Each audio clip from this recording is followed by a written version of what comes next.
Well, good evening, everybody. It's a pleasure to be back. George Morgan here at your service. It's PSGL, it's Wednesday night, it's Spain tonight as well. Lots on the table, lots of battling. The title contest is still alive and kicking.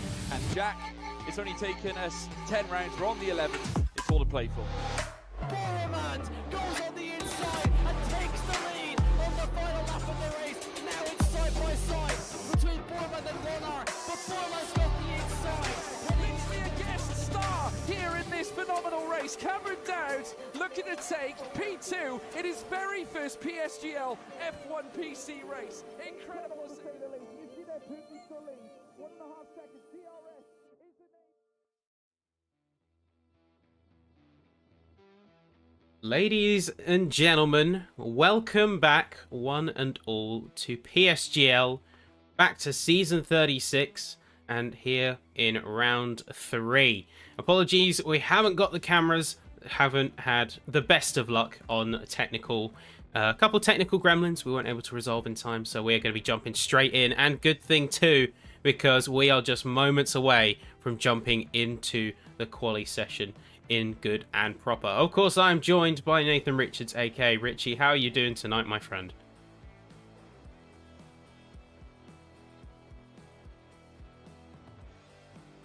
Round 3, this should be quite an interesting round. We've got a couple of reserves in here tonight. We've got three in here tonight.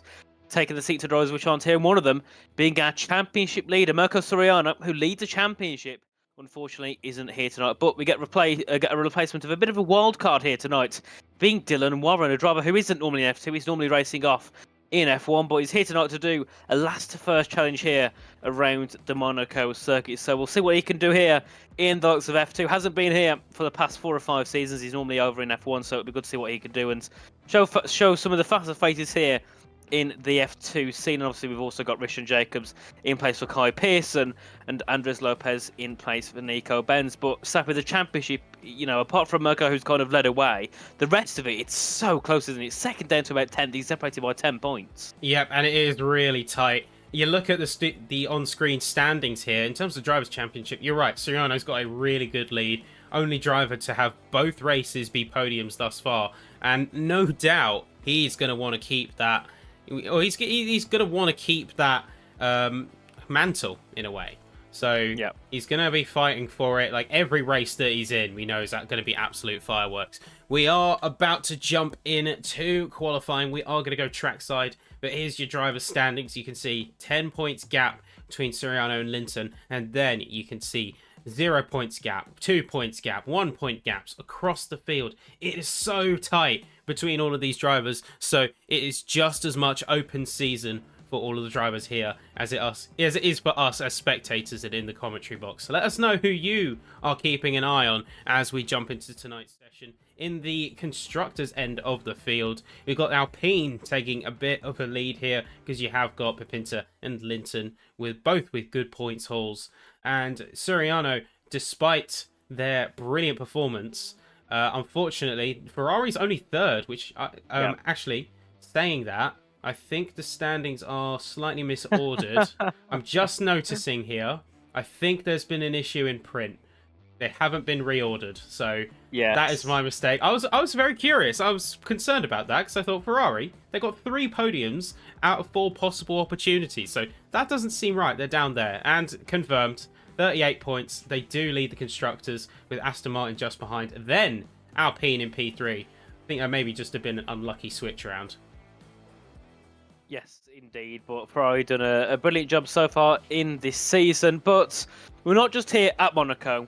We're here under the lights at Monaco. It's going to be dark. It is a midnight race here tonight in the Principality, which makes it even better. And luckily, we can still see all the cars under the spotlights here at the Monaco circuit, which is it's a brilliant circuit, but it might not be the most safe. It might not bring the most racing, but it has that unique aura, that, you know, that classic F1 motorsport aura around it, which every driver, every fan in motorsport loves about this track. And we can see a few laps actually getting underway here in this session. The first one being Andres Lopez in the Aston Martin. So I believe this is his first appearance this season, reserve here in the F2 scene. And it's nice, isn't it? It's happy to see a few more reserves here. We haven't had that many in the couple of opening rounds, but we've got 3 here tonight. So I suppose they've kind of got some eyes on them, haven't they? Seen what they can do in those reserve cars, and maybe in the future can get themselves to a full-time seat. Yep, and I'm sure in due time there's going to be no doubt about it that these drivers are going to have an opportunity to really prove themselves here. It's going to be a really good chance, and I think this is kind of the aim for a reserve, is no matter where you stand, no matter where you sit, you are going to have a chance to go under the racetrack, under the lights as it were, as we have a very special opportunity here and this Monaco evening. Andres Lopez, though, he's looking very clean with this lap thus far. He's got a good line. He's built that confidence already. No doubt he's practiced. You look at the kind of speed he can carry, especially as we go over this right-left chicane. And in the last couple of corners, you throw it in, really jump on the brakes, let the car grip up before the penultimate corner, and there we go. Coming down the start-finish straight, what is it going to be from him? It is going to be a 108.3. That's the initial benchmark. Now, can anyone break it? Godendorp, 0.360. Not going to be the one to break it today. Next up is going to be an invalidation. I believe that was from one of the Alpines. AlphaTauri, Derbicourt. That's going to be a 0.531. Again, very close, but with Reese Linton joining in a 0.566 and Bradley Holdham with a half-tenth behind Godendorp. Stature is going to join him, but that is going to be Shimon Lakomsky with a 0.199. So that is where the benchmark is currently, and we'll see if any other drivers can break it. Leoland up P3. Indeed, we can see Rishan Jacobs coming through. If you remember last season in the E-Series, he took the win, and from pole position, he goes up into second there, about a tenth back from Lakomsky. And Rishan, we know last season, scored 0 points.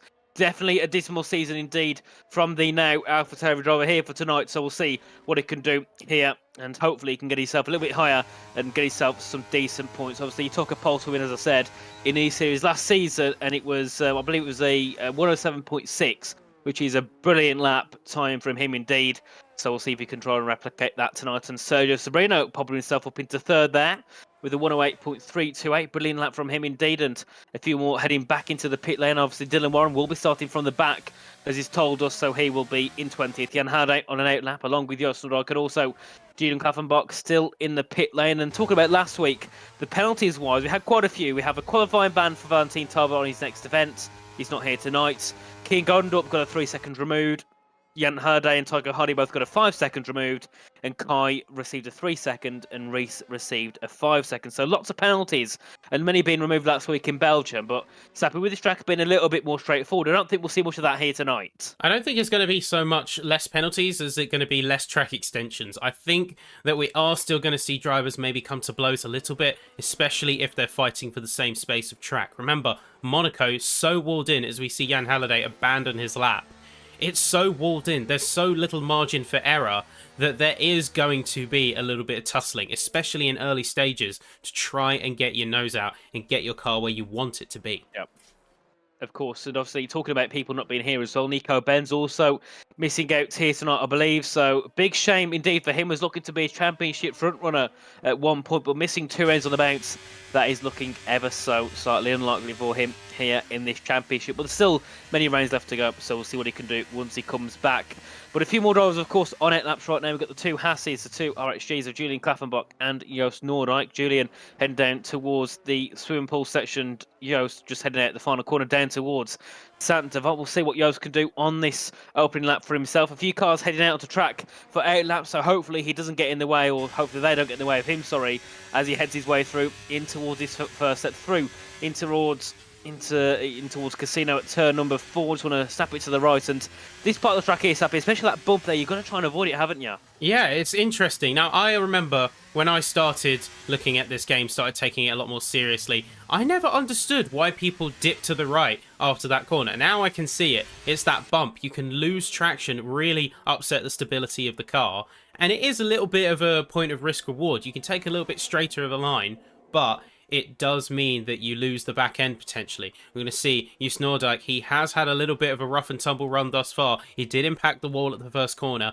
and he has had a little bit more of a slide. He's like, as he piles into the wall there through into the third sector, it's not going to be a run for him. It's going to be a run to forget, although saying that, he is still keeping the pace up. I think he's going to be calling this one a dummy run. I can see he's already saved his battery. He's going to be going for the run this time round. So here you go, 109.9. He's going to give it another go.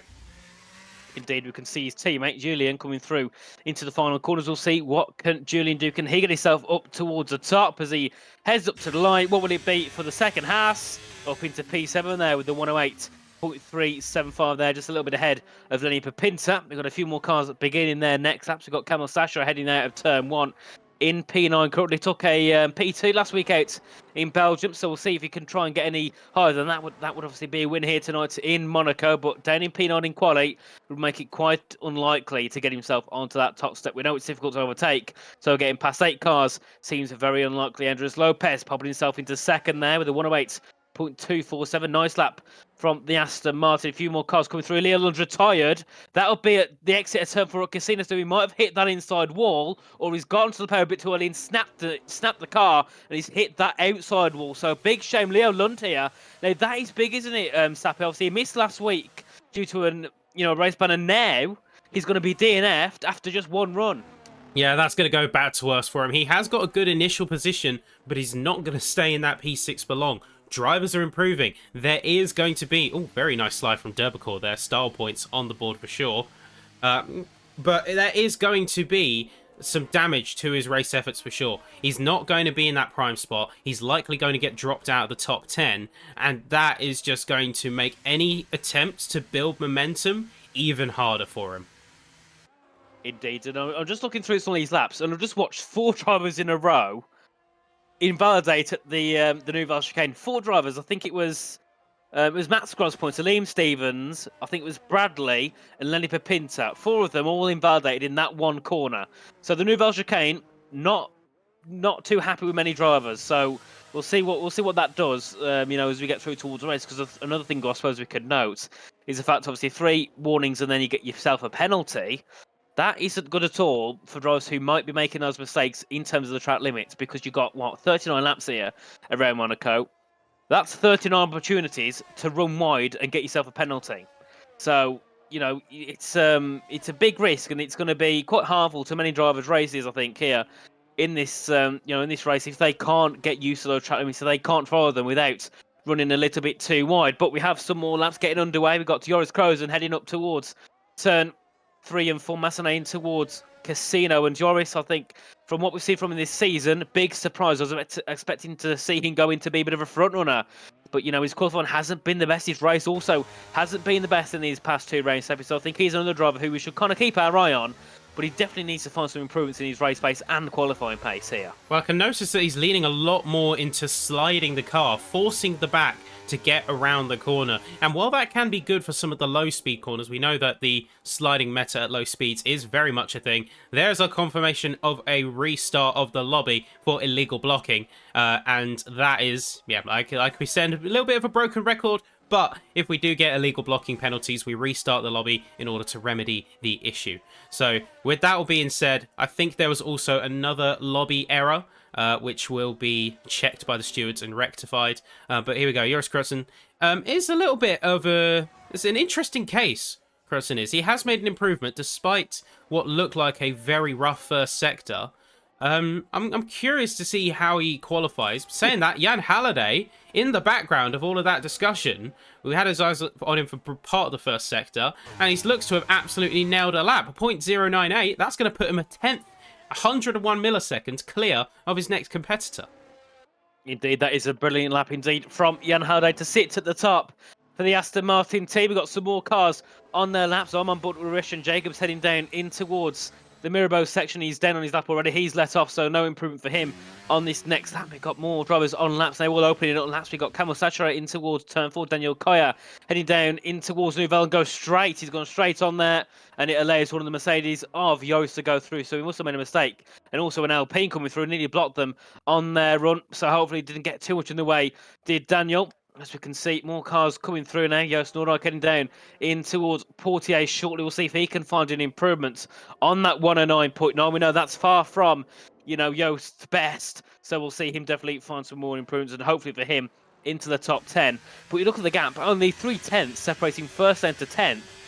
this track is all about qualifying, isn't it? The qualifying times are so close. Yeah, and the qualifying will absolutely make or break your race effort. There is such limited room for error and such limited room for drivers to make meaningful race moves that you have to basically nail qualifying if you want a good run around Monaco.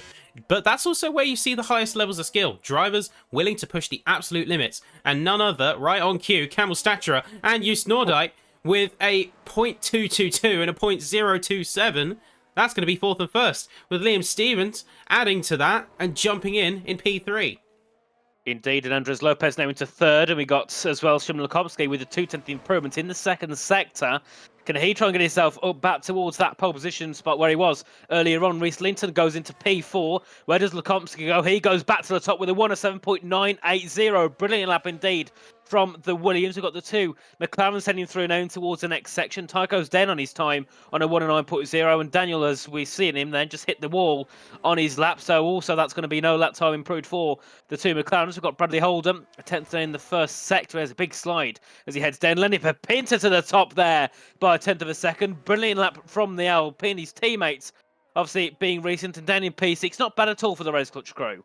Yeah, and a pretty good showing, all things considered. Say, Pinter was absolutely nailing his final sector. He just locked in. He put rubber to road. He's got 5 minutes left in quali, so he said, let's make a banger. And that was the result. What a great run there. Well driven by all counts.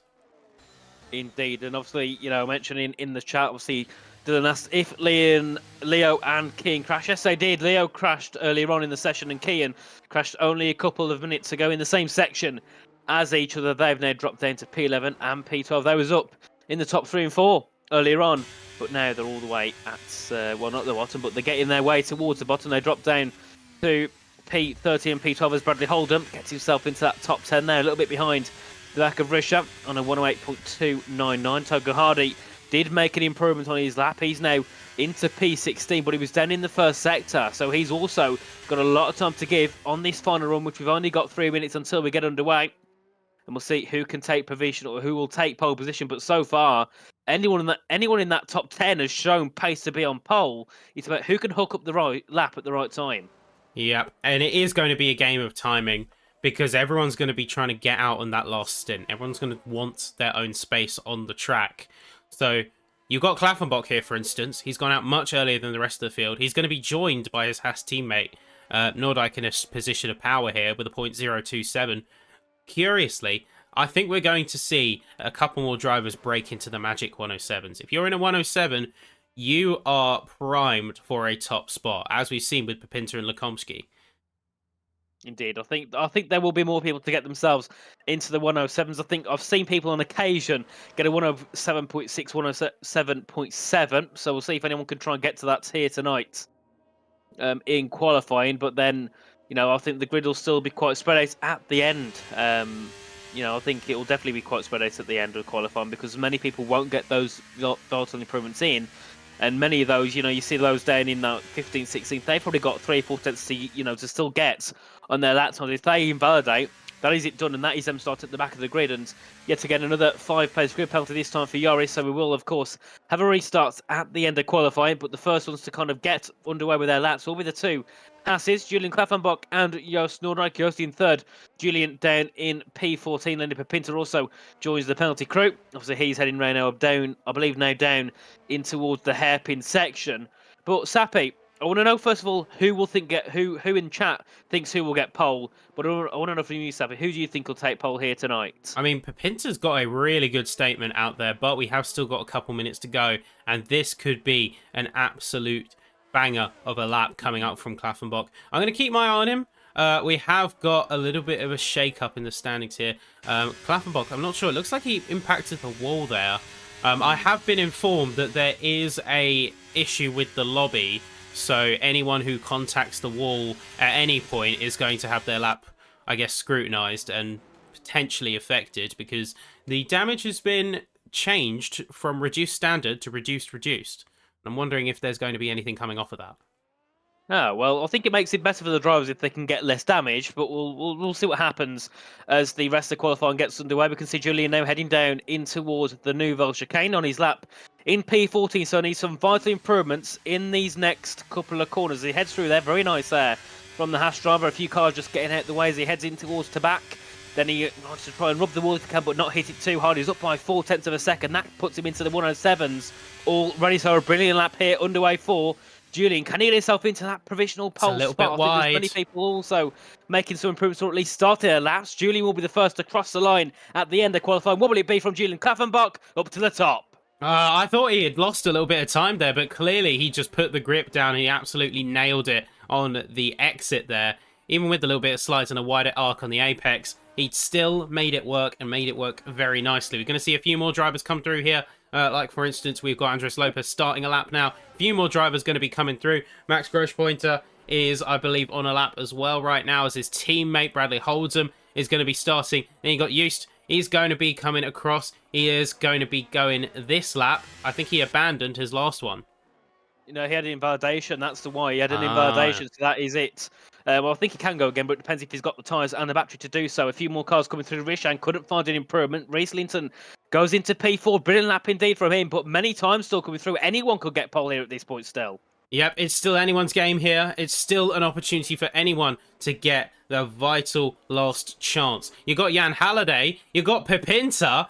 They're going to leapfrog each other. 8.811 and 0.744. Ridiculous stuff there from the both of them. You got Staturer, who's going to be next up to line. Wonder what he's going to be able to do. He keeps it gripped up as opposed to sliding through the last couple of corners. Gone for more of a stable setup. Is it going to be enough to confirm a good lap here? It's going to be a 7.9. That's going to put him P6. Next up, Andres Lopez. He's not going to be making the improvement. He's going to be walking away at best P10. Bradley Holdham now coming up to the line, a little bit down on Sector 2 and much further down on Sector 3. He's going to be walking away with a P13. Both the Hasses now back in the pits is going to mean a couple more drivers coming through. But with Lekomsky having an invalidation and Krotzen being the same, this is curtains.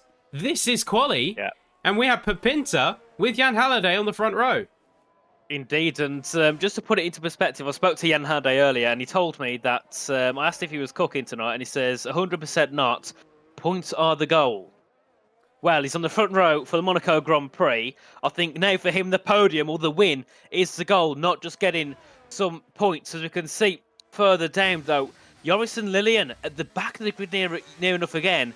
Big surprise. Two drivers that, as I said before, going into this championship, I was thinking could try and take wins. Remember, I think last race, F2 last season, they was at the top. They was, I think, P3 and P5.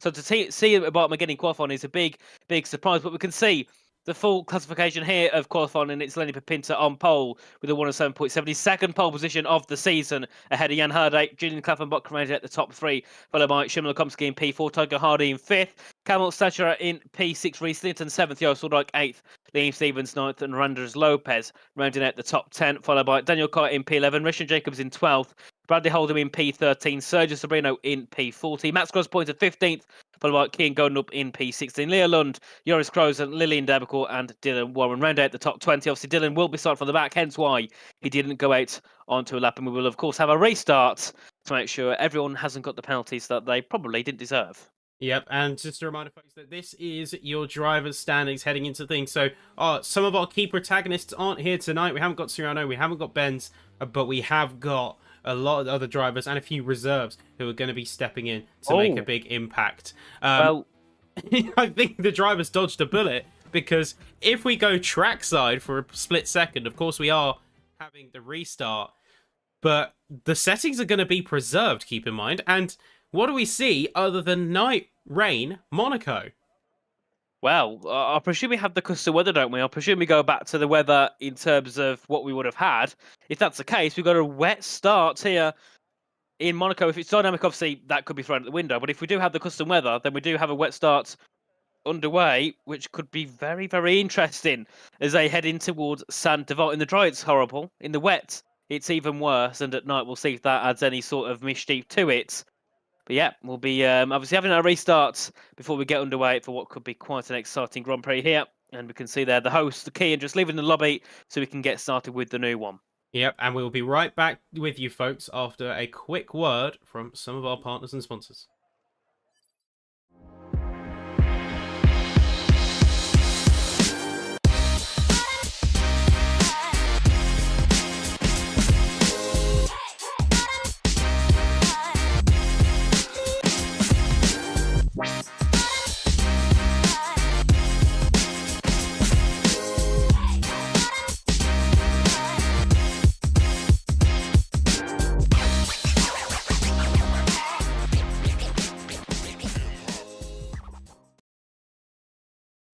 All right, welcome back, ladies and gentlemen, to PSGL. And if you have, say, enjoyed what we do here and enjoy what we've been putting on so far, be sure to like the stream, give us a follow if you're on Twitch, give us a subscribe if you are on YouTube, and be sure to send us some love. And send some love to our partners. GT Omega, main partner, really has been a great supporter of PSGL for multiple seasons now, and you can use code PSGL for a 5% discount. Alternatively, recent sponsors, you just saw Sim Racing Centre. If there's anything you need, coaching services, setups, they are your go-to, and they are also running a promo code for PSGL, this one for 10%. So if that's anything up your alley, that is where you want to be. And ladies and gentlemen, I am very excited because we have ourselves a very interesting race on the horizon. Oh, we do. This could be brilliant. So I know the last time we had an E-Series race at Monaco, it was, well, obviously it's F2, but it's pretty much still the same. It's, you know, it's a Monaco race which possibly could be in the wets, and it throws so much into it.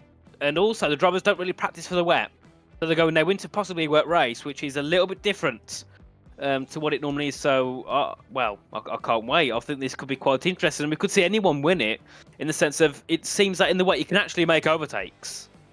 Yeah, and this could be a very big change up to drivers. I wonder, did they know that they were going to be on the wets? Because I know we don't have Parc Fermé rules per se, but if they knew they were going to be on wets, they could have potentially augmented their setup so that they have an easier time adjusting when they do go trackside.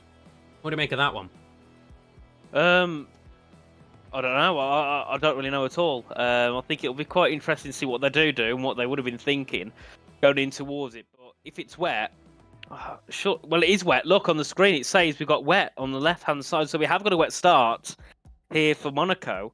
And setup-wise, it could be quite interesting, couldn't it? With that, in that sense. Yeah, I think drivers are going to go for their car setups to be a little bit more pliant, a little bit less on the raggedy edge of grip, because you want a stable platform. Now, these drivers have had a lot of practice at playing at the absolute best, even in extreme conditions. So the difficulty is not going to be so much handling the car, but it's going to make sure that when you are battling, when you are fighting, that you have a car underneath you that's reliable, that you can lean on. And if you have to make any sudden movements, that you're not going to get caught off guard and cause a major issue. Especially with Monaco, you haven't got any room to go anywhere. You are surrounded by metal fencing. So there's no runoff, there's no recovery. There is just, if you make a mistake, it could be game over. Yeah, indeed. I think, you know, it's like that in the drive, but in the way it's ever, you know, you've got to be ever so more cautious, because braking wise, you can't just brake and, you know, go full on the brakes and be like, oh, I'm not going to make the corner, brake harder. No, if you do that, you're going straight on in the wet weather. So, you know, it does make that more sense of, you've got to be a lot more calm. You can't just push, because if you do, you could end up in a wall. So we'll see what happens as the race gets underway. But hopefully we haven't got too long until we can get started. We've got all the drivers, I believe, in the lobby right now, and then we can get ourselves in towards the race, which, as we keep saying, it's going to be interesting, isn't it? It's a wet race here in Monaco, and Dylan, I know, isn't very happy about it. He said it in DMs. He's also just said it in the YouTube chat. So yeah, we'll see what he can do. From last on the grid, we remember back in E-Series, made it to the top 3 after about, I think it was about 10-15 laps. So he's, you know, he can prove himself in the wet, but it depends if it goes dry, because then that also yet again throws another curveball in. If it goes dry, what do? Wet setup or dry setup? Yeah, and that's going to be the gamble, I think, because you can have a bit of a halfway house. You can have a little bit of adjustments to your setup, and you can certainly look to compromise in a way that fits your driving style. I think for those at the front of the grid, they will still stick mostly to the setups they had in quali, for the simple reason of they know it works. They've learned that setup of the car, and even if it is wet, it is still Monaco. So it's a lot easier to defend track position, even if in some areas you are running a little bit slower than the rest of the field.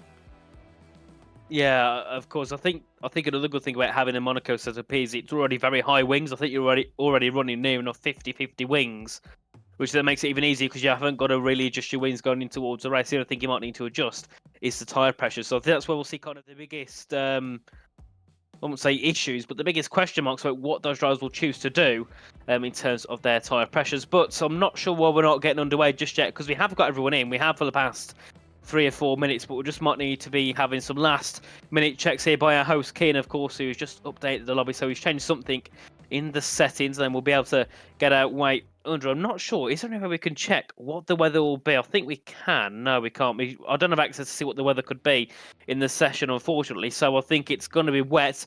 Whether it goes dry, I'm not quite sure. So if anyone has obviously got access to what the weather should be, it would be nice if you could drop me a dim. We'll pop it in the YouTube chat of what we need to expect, just so we know we're not going to be surprised when we start to see people pitting onto medium tyres. Well, I think they're just auditing the settings before they get underway. Like we had in qualifying, that reduced damage instead of reduced standard. Is just making sure that all the settings are up to par and what we are expecting them to be, and then we will be getting underway. We have everyone in, everyone is primed to go racing, and now I think it's just a simple case of confirming settings. We've got the thumbs up internally that settings should be fine, that everything should be a-okay to go. That's just the confirm from the host right there. So we are readying up now as we speak, and while we get ourselves ready for that, a reminder of the driver's standings and where we stand. Who have you got your eyes on tonight, Nathan? Lenny Papinta. I think, from what we saw back in, back in Australia, he took pole, was looking for a top 3, then had that incident, didn't he? With I think it might have even been Lillian Demko, his own teammate. Unfortunately, then dropped down the field. So I think Lenny is what I'm keeping my eye on. He's on pole. It's Monaco. It's wet to dry, as I've been confirmed in Discord. So we will have that different element into it. But I think Lenny can get on with it. He's pretty much a veteran here in the F1 community. He's been here a long time. So I think if anyone can work with the conditions changing like they are, it's definitely Lenny. And I think, we get to see what he can do from pole this time around. But lots of Jan Halliday in second as well. He did tell me he got a PB by 0.3 of a second. So yeah, he's also looking very quick. Unsurprisingly, that could also be quite interesting to see what he can do from that. Yep, and it's going to be quite the exciting stuff indeed. I am also keeping my eye on Papinta. He had a really great performance in quali, and he has certainly shown that when the push comes to shove, he can do it. He can put his foot down. He can lock in a really good lap, even in points where I was doubting him. Like I said, that Sector 3 looked a little bit slidier for my liking, but he still locked in an excellent lap. So Jan Halliday is another one that I'm certainly keeping tabs on. P7 in the championship now. Potential to make some big leapfrog moves, especially considering P1 and P3 are nowhere to be found in tonight's round. Yeah, indeed. It's quite a shame it's not see them here, so we'll see what they could do. But I think, looking down these standings, the grid is that close. Anyone can make a leap up into first. You can see Camel, if he takes a win tonight, he could pop himself up into first in the championship, which is a good thing to hear about this grid. It's always so close, and I think this season it's been closer than it ever has been before. And with Mirko not being here, he's definitely going to be under a bit of compromisation. But we can see on the circuit, trackside, it is wet, and it'll obviously be an inter to dry from one another. 3 tabs were inter, then overcast. So we will probably get to a set of dry tyres near the end, and that's going to be interesting in itself. It's a little bit like reverse of Russia 2021, isn't it, Sappy? Yeah, it is going to be an inverse, but I actually think it's easier this way round than it is in traditional. Yep. So dry to wet is a lot harder than wet to dry, because wet to dry, you are playing your car a lot more conservatively. You're being a lot more respectful of the throttle, and so when it does dry up, it's a lot easier to grow into that increased grip, rather than dial yourself back when you potentially got yourself in a rhythm for 10, 20 laps by that point. Yeah, indeed. But I think around Monaco at night in the wet, you couldn't ask for more demolition kind of scenario, could you, Sappy? I'll say certainly going to be detrimental to the driver's strategy, because they are going to have to vary up their plans. They are going to have to very quickly adjust to these new conditions. It is lovely weather we're having, I agree. But it is race time in just seconds from now. We're just making sure that everyone has got their setups, everyone's logged in, and they are ready to jump trackside for what could be the biggest shake-up round in the championship to date. Potentially the whole season. And we thought that in Belgium and Australia. So, this championship could take yet again another turn, and we're only 3 rounds in. This has been a chaotic start to season 36 here in PSGL PCF2, and it could get even more crazier. But I think the people to keep an eye on as well is the midfield. They're all going to be surrounded by cars ahead and behind. They're going to be quite confused of where to go, where to brake, where to put on throttle. And here we go, folks. It is 3, 4, 5 red lights here in the wet streets of Monaco. The track is hot, and away we go. It's going to be a quick one, a quick getaway for immediately everyone trying to fight for those positions. Everyone's going to be trying to get their grip up as quick as they can. Already Klaffenbach looking around for potential opportunities. He's going to be side by side with one of the other cars. That's Komsky. There's going to be Hardy trying to fight for some positions in there. Liam Stephens. The mid pack is going to be absolutely feisty right now. There's 2 or even so much as potential 3 wide. As you can see, 2 by 2. There is a little bit of Noah's Ark going on right here. Everyone's fighting for this space. They want to get out into some track, and they want to get themselves out as it's complete traffic jam. There's front wings all strewn over that hairpin, and that is going to be the local yellows briefly coming out. Luckily, Stewart's quick on it to get that debris out of the way, but I know that some of these drivers in the midfield, they're going to be frustrated because they knew they kind of had nowhere to go. Wet in Monaco, it's so hard to find any good room. It is, and I think we might see a couple of people heading into the pits for damage. We saw 2 people go deep. It was Max Crosspoint who went deep, and then Keane Gondorf slapped into the back of him in towards the chicane. Now, that gives Max a penalty, which should get removed after the race.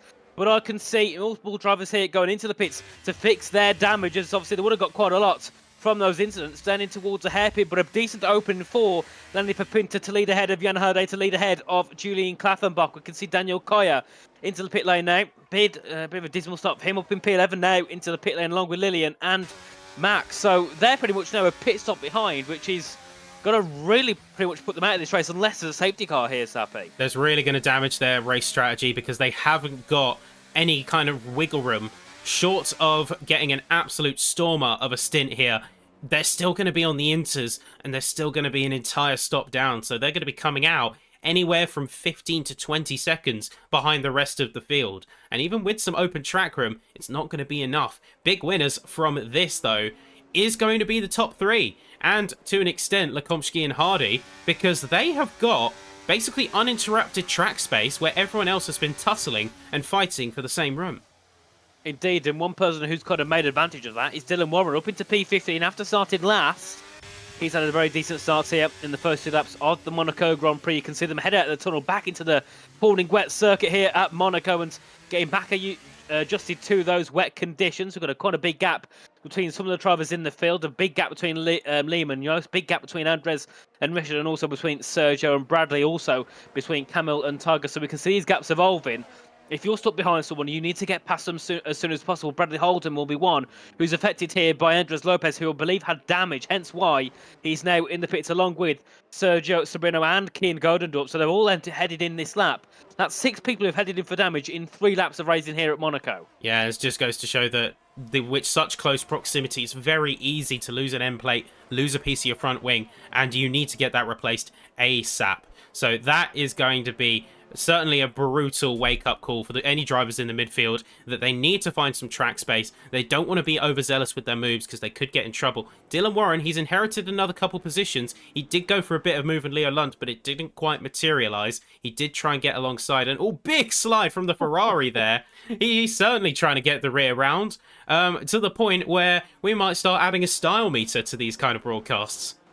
Indeed, yeah, Leo did the exact same thing, heading down into the hairpin. It's like everyone trying to get the best drift score they can, a little bit like over on the Forza game, just trying to get as many points as they can for their drifting skills, which I don't think will really reward them here tonight. So please, don't drift if it's not necessary, because you're gonna, you could lose yourself time. You could even clatter yourself into a wall, which wouldn't be anywhere near your priorities. So we'll see, obviously, what they can do now as the rest of this race gets underway. Lap 4 is about to begin here at the Monaco Grand Prix. Still Lenny leading ahead of Jan, ahead of Julian, and I can't really see that top 10 stopping around much unless someone makes a grave mistake, because you can't find a move. No one's close enough even to think about making a move here. As you can see, the gaps all 3, 4, 5, 6 tenths of a second between each other. There's no DRS to aid them down any of the straights or these straights on this circuit, so there's not really much they can do here, is there? Yeah, there's not really much wiggle room, and while you can close the proximity to some of your opponents, like I know Lekomsky is up in P4, he hasn't really got anything that he can do with that. The only real winner so far in these first couple of laps is Rishan, because Rishan, in all of that, he had a little bit of space to himself on the course, so he was able to get the fastest lap. So regardless of what happens, unless someone comes in or the dry stint comes in fairly early on to dry up the track and get some slick running, you're going to see drivers try and get the fastest lap, but they're not going to have the track space to do it. So that could be a potential free point for that AlphaTauri if he makes it home. Of course, yeah, which I think is a very decent thing indeed for the team. Obviously, he doesn't score points for the team, but he will, of course, you know, get himself a couple of points on the board, depending if he comes back in the future for more reserve rounds as a reserve. But we can see a little bit further back, more moves looking to be made. Yet again, Dylan Warren right on the back of Leo Lund. We've got as well, I believe it was Joost Ordijk right on the back of Reece Linton, who's trying to also fight past the Ferrari. That gap's increasing between Camille and Tycho. 1.4 seconds now as they head down in towards turn number 1, down to third gear. And you can see they're going to be so treacherous on the throttle here as they head up towards turns 2, 3 and 4. They can't really just throw it in like they used to. They're going to be a little bit more conservative, and Camille, bit of a slide through there. That'll lose him time as they head down now in towards turn 4, down in towards now Mirabeau. And Reece is good at some point. Is just going to send it, hasn't it, here?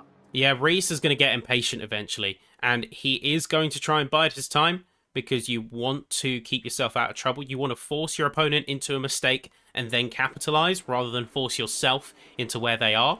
But I know for a fact that eventually every driver gets impatient. So they are going to be seeing a little bit more pressure being piled onto that Ferrari in due time, and I think there is going to be a point where Linton cracks. If he hasn't got the move already, I think that's where we're starting to see a bit more fighting come out. Rishan, as well, is going to be closing in and doing a little bit of a similar story on Joost Ordijk. Indeed, he taps the wall though, coming through in towards the back. Someone's had a spin. That would have been Sergio Sobrino down in P20. He had a bit of a spin and he's now 18 seconds back from the field. Big shame indeed for Sergio, unless it was Joris. No, I think it might have been Joris. Yes, it was Joris, sorry, who made that mistake there. He's now down all the way into P14. But Rishan, I'm hoping he didn't get damaged there. He tapped the wall as he headed in towards the back, and that's definitely not good at all for his car. He's got no damage on the car, at least visibly, but there could definitely be some invisible damage he's got on that AlphaTauri. We can see further ahead, Lukomsky looking to gain in onto the back of Julian Klavenbach as Jan is right on the back of Lenny Pepinto. That gap's come down heavily in these past couple of laps, so I'm not sure if Lenny's made a mistake and it's allowed Jan to gain in, or Jan is trying to push on and get himself a move, because he has also got that gap to a second nearly over Julian. And then we can see as well Tycho Hardy looking to close in. There could still be many battles, which I think will be done under pit stops rather than actual on-track battling. I think the tyre strategy is going to be the deciding factor in a lot of these moves. They're going to put on the pressure, they're going to force their opponents to maybe try and go for a little bit of an under or an overcut. The undercut is still a potent strategy, but we have got ourselves a battle of wits and attrition rather than one for direct on-track overtakes. I think that's usually the play with Monaco, and the wet has, in a way, exacerbated that, I think. It has indeed. I think there's many different factors which get affected when it goes from dry to wet, because, you've got the strategy that's out the window, the setup in some occasions, and also the confidence the driver has, because now some of them have no confidence. There'll be drivers in here which will obviously be used to some of these more wet conditions, will be used to some more of the unexpected conditions. But, some of the newer drivers who've, recently come through the ranks, they're not going to be as opposed to this wet weather as others are. So this could be quite interesting for those drivers, who don't normally race in these conditions, don't normally get thrown into it and be like, oh yeah, just so you know, it's wet at Monaco.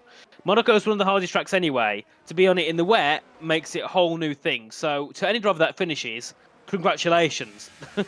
Yeah, that is going to be kind of a sort of congratulations medal. We're on board with Dylan Warren right now because he is very close to the back of Leo Lund. He's going to be continuing to put that pressure on. As you see Bradley Holdham with a very big slide around the hairpin.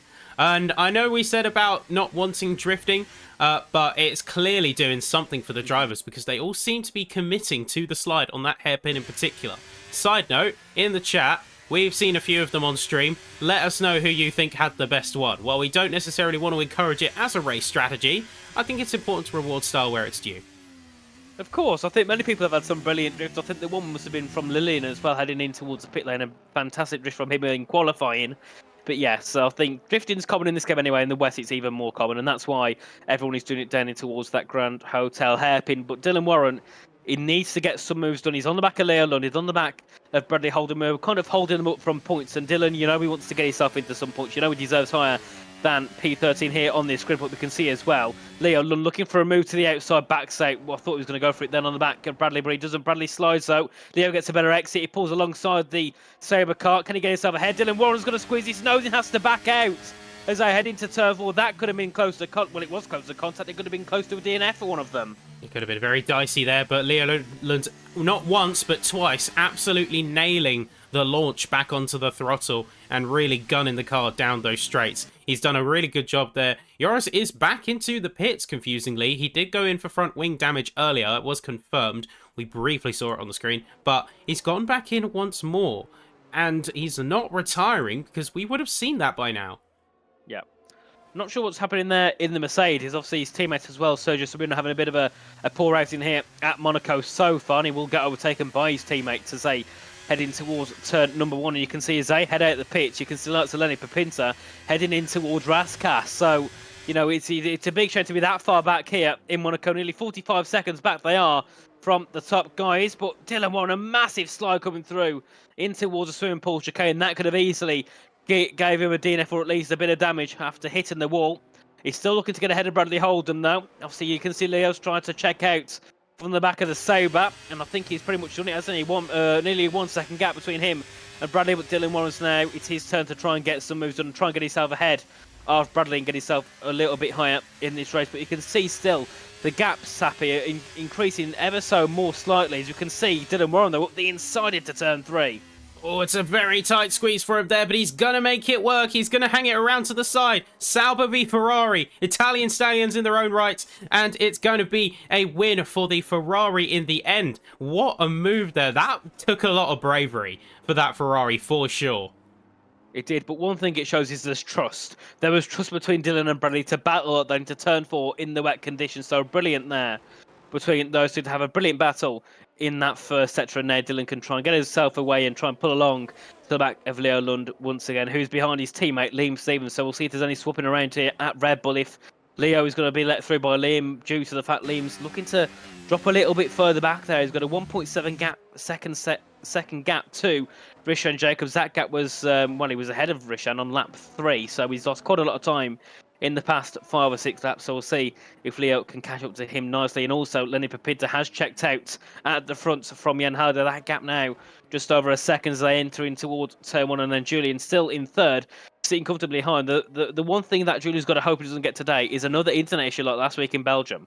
Yeah, and that was such a brutal instant for him because he was on such good form. He was on really good pace. By all accounts, he had it in the bag. Jan Halliday with a little bit of a slide and a wall tap there. Hopefully no damage, but that was really tough for Klaffenbach there. So he has, luckily, once again, done very well, but he kind of has to pray at this point that the internet is not going to fall out on him and is not going to cave in what is yet another very good race effort. We'll have to wait and see on that one. As things currently stand, we haven't got that much in the way of movement, but we have got a few drivers, like Joris Crescent. Speaking of, 3-second time penalty, so definitely struggling to control the car, as is Jan Halliday, taking a very big slide, nearly exceeding track limits.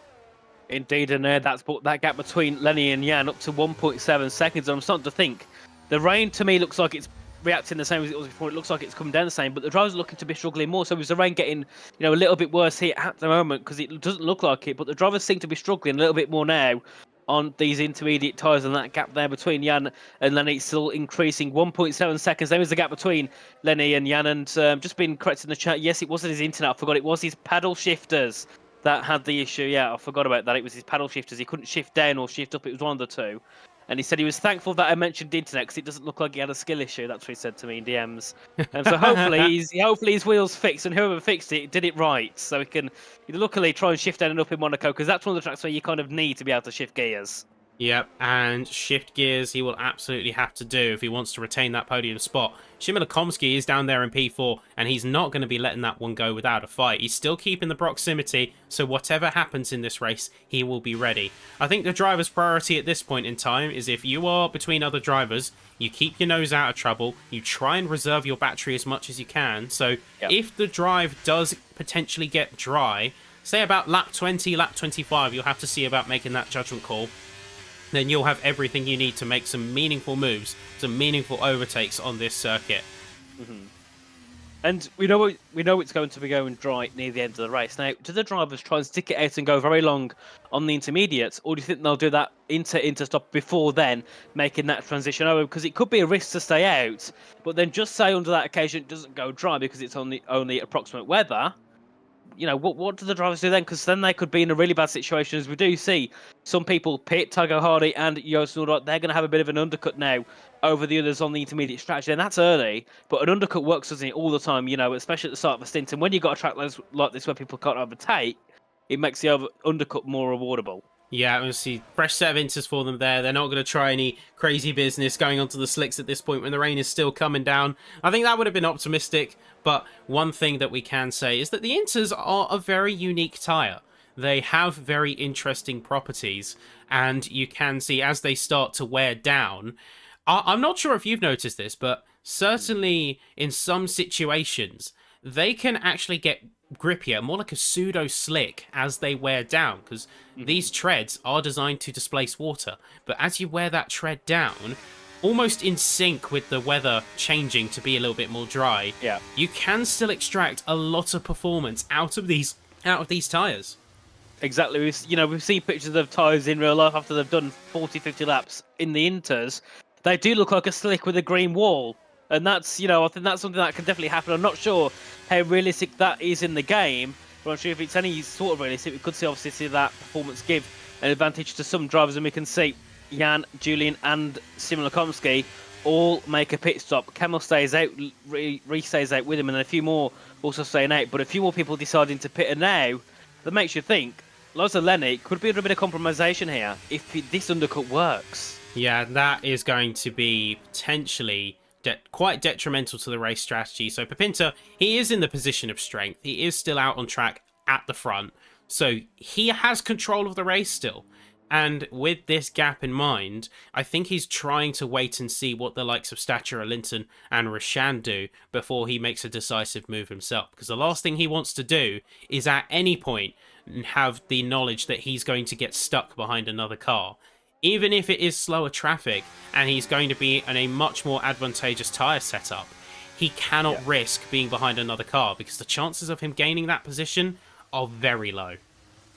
Of course, but that undercut has worked well. You can see Tygo Hardy now running on the back of Julian Klaffenbach. So that's worked very good indeed for the McLaren. So this could be, this could be a master strategy here from Tygo, and of course, Joost Noordijk, who also pitted onto a new set of inters a lap before these who've pitted. So now Lukomski is down to, I suppose you could say, a net P4 here in this race. We know they don't have to pit off these inters, but we know they certainly will. And now we can see Lenny Pipinta make his pit stop. We'll see where he comes out compared to the others. Obviously, our net leader at the moment is Jan Halliday, ahead of Julian, ahead of Tygo Hardy. So we'll see, has Lenny played this right, or has he played it wrong?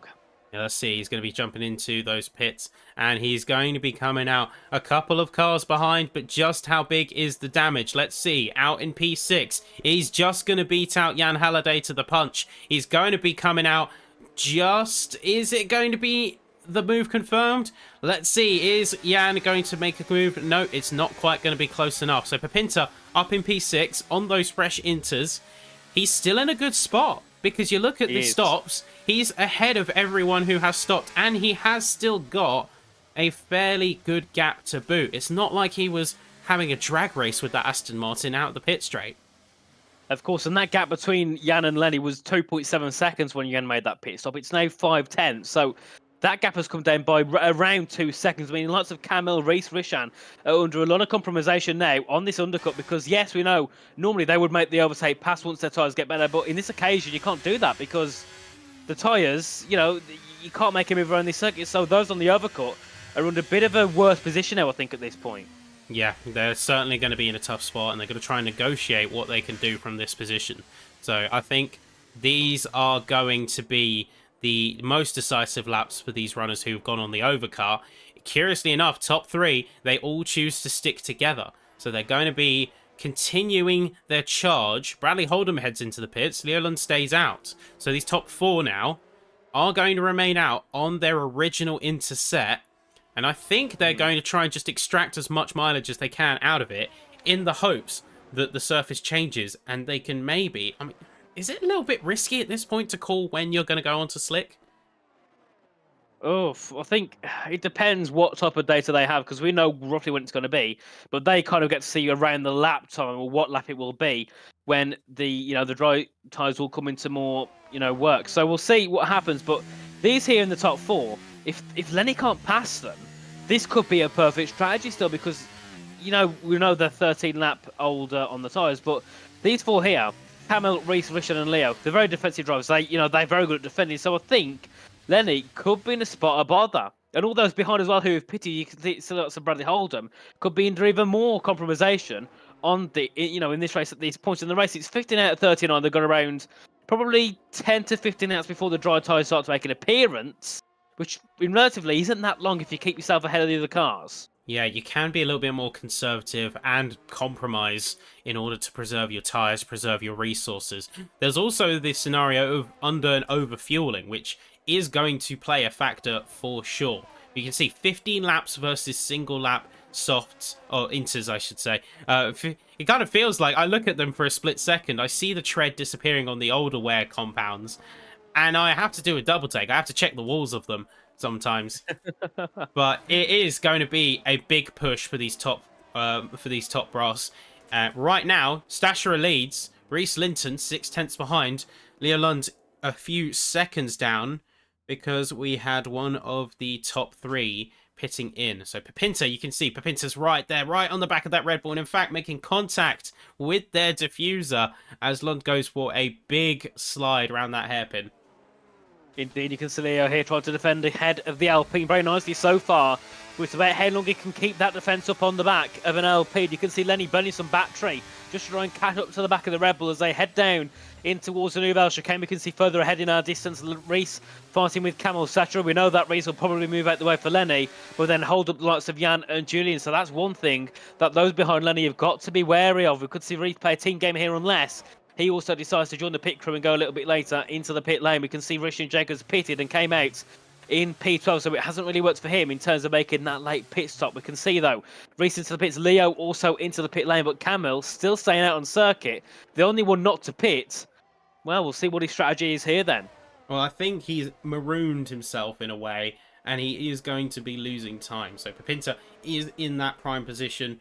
And while you can extract a lot of grip and a lot of life out of those inters, you are still losing time. Dylan Warren is going to get the fastest lap of the session thus far, and having promoted himself to P8 through all of these drivers' careful strategy and, well, say, dicey moves at times, we're going to see this Ferrari absolutely rocketing up the field. Did he genuinely say he's going to do a last to first?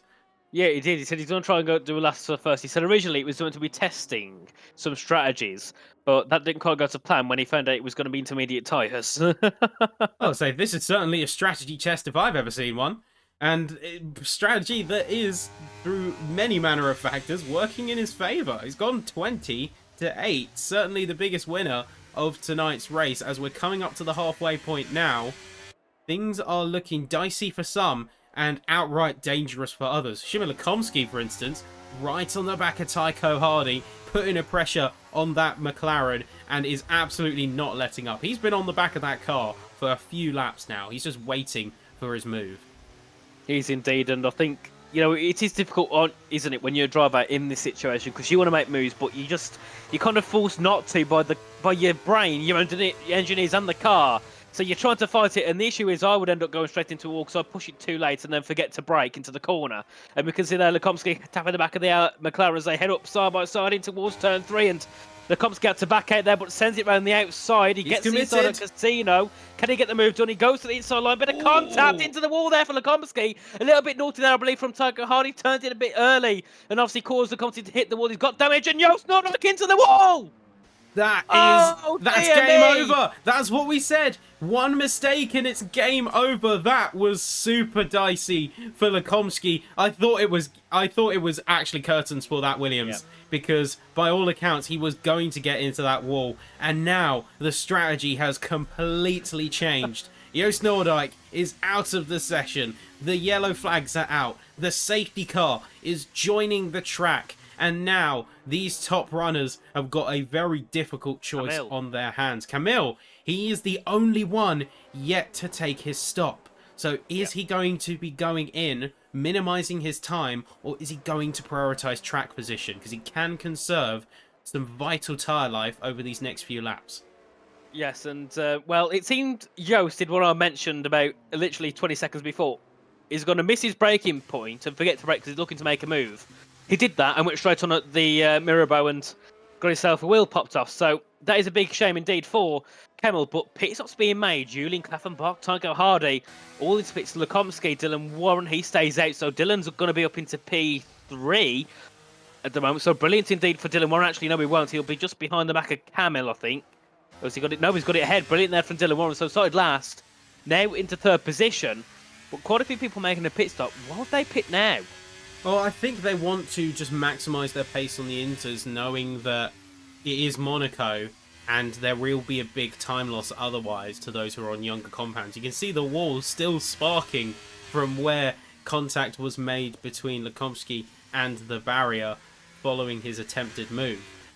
And this is an interesting one, actually, because we're seeing both strategies at play. You've got Pepinta, who is currently leading. He was leading his proxy race anyway, but now he's leading 100%. And he stayed out. He's prioritised that track spot, and he doesn't want to be in any position where he has to make overtakes. Conversely, Klaffenbach, he's going to go for the stop, get the freshest tyres, and then prioritise having the speed to make the overtakes with the minimal pit window.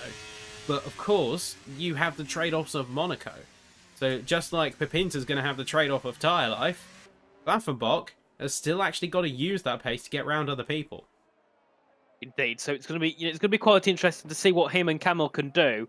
But Camel got saved by that safety car. You know, he was struggling, obviously, been on those 17 lap inters, but he was waiting for something to happen, and it happened at the perfect time. He would have probably been overtaken by Lenny maybe a lap or two later. So, you know, he's heading to P5 now. He can make moves ahead of this train ahead. Obviously, 3-lap old tyres for Rishan and 6 and 7-lap old tyres for Jan and Dylan and Lenny.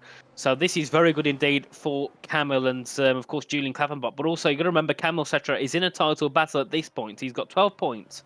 So if he was to win this race, he would pop himself to the top of the standings, I believe, depending, obviously, where other people in that fight finish. So this could be brilliant here, indeed, for Camel. But also, you look a little bit further down. This is also very good for the likes of Max, Lillian, Kian, who were all out of this battle due to those first-lap incidents. They can now sit the back and try and make something work here. Yeah, they have a vital opportunity to catch back up to the field. And while he can't necessarily speak for those with the penalties, like they can't always rely on them being removed for whatever reason, you still have an opportunity to get yourself back into the fight. So it is going to be a bit of a saving grace for the likes of Hold'em, Koya, Lopez, Derbicor, Grospointer, and while not to the same extent, Godendorp and the Silver Arrows, Sabrino and Crozen, both back in the bottom, P18 and P19. And I have to say, those two Mercedes have not had the best of races. It kind of went from bad to worse as penalties came in. Crozen had to take 3 stops and Sabrino following suit with a couple of very vital mistakes. Indeed, yeah. Obviously, a big shame for those guys as well. So I was looking, you know, going into it, I said rather strong. I actually thought Joris could be one to fight for the championship, but, you know, because obviously I looked over at WR and he did a superb job there. But here, he's just kind of, it's like everything hasn't pieced together. He's got good, he's got good pace. He's shown it, but he just can't get it together here in PSGL. So hopefully, over the next few rounds, he can get himself some decent points. I don't think that's really on the cards for him tonight. Has got that 3-second penalty, along with being right at the back of the field. For him to get points would need some sort of miracle here at Froome in this race. So I don't think he'll be looking to get much out of it. But Daniel Koya, back into the pit lane. Yeah, very curious there from Medium Koya. tyres. He's going to go onto the slick? Okay, that is a very daring strategy from the McLaren. The Papaya running the yellow wall, there is certainly a strategy at play. I can't say I understand it yet, given the visual track condition, but let's see if it plays out for him. He's certainly going to have to struggle to grip up initially, though. I get remembered with the reverse of this. So, back in season 32, Singapore, it was a dry track at Singapore, and we had a safety car. And all of a sudden, I think it was Bogdan Moldvan and Andrei Terbukin, I still remember this list out clearly, they both pitted for intermediate tyres where it was wet. 4 laps later, it was sodding out the track and they won by quite a big margin because they pitted. Maybe this is a case here for Daniel Kaya. Go for something different. It could work. If he stops raining in 3 laps' time, he could still be on for a brilliant strategy. As long as he doesn't lose 20 seconds to leaders, he could still come out in the lead. Yeah, well, he can catch up to the rest of the queue anyway. So if there's any time to take this kind of gamble, then this is the time to do it. I will still hold that it is a bit of a gamble. I'm not sure to what extent the track is going to hold up, if the conditions are going to change. But if that happens, if this Hail Mary works out in his favour, then we could be looking at the strategic move of the season here. Yes, indeed. I don't think it'll work, but we never know. We'll see what happens once we get underway. So we can see now a few more cars just catching up to the back of the field. It'll be Joris, who's just behind the back of Daniel. He's going to be catching up right now. There we are. We can see Joris at the back of the field. So Lenny leads him away, ahead of Jan, ahead of Dylan Warren. A very good start from Lenny. Very good start from Dylan, but not a good start at all from Jan Herde, who's struggling as they head into turn 1 already. Dylan Warren could be looking for a move here to get past the Aston Martin already.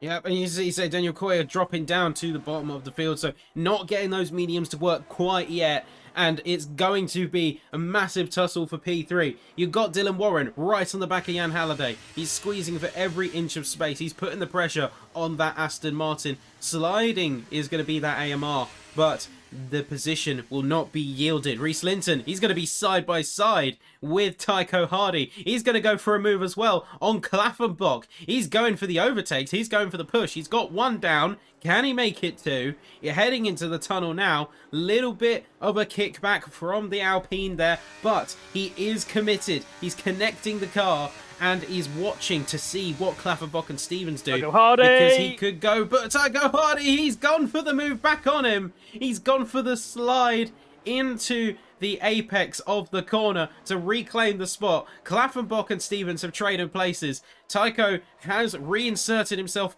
back into the fight here, with Linton a little bit out of luck. Indeed, that was for sure a scary moment there for Tycho Hardy. Went for a bit of a send and got it to work, but I'm not sure if that will be all clean and done and dusted with the stewards. But we'll have a look, obviously, after this race, and we can see at the front now, Jan had a massive slide, nearly tapping the wall there on the exit of turn 1. It's allowing Rishan, Jacobs and Dylan to catch up and try and make moves. Rishan on the back of Dylan, but Dylan's also trying to force the Aston Martin through, just trying to find a move where he can, try and get a gap and find it through, but he can't get ahead at all. He's just kind of stuck behind this Aston Martin wall as they head into Mirabeau. Can he send it? No, he can't. Backs off. And there, this is also allowing Camel Stature to catch up and be along this train.